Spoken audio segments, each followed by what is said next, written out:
Hello everyone, welcome back to Grey Pot. Today we're gonna try a moist, decadent orange chocolate cake. If you're a fan of citrusy flavors and rich chocolate, you are in for a treat.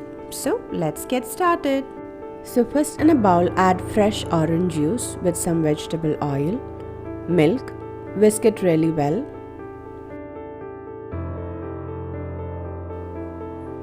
Then add dry ingredients like cocoa powder, all-purpose flour, sugar, and some baking powder. Mix it nicely. Now into that add some orange zest. Then transfer this cake batter into a greased cake loaf tin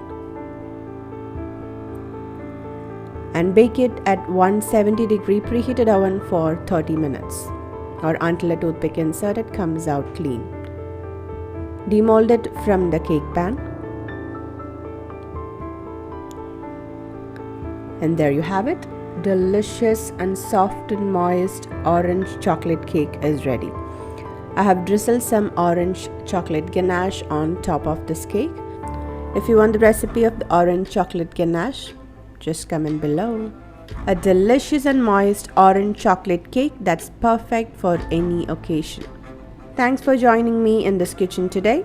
Don't forget to subscribe and hit the notification bell for more recipe videos.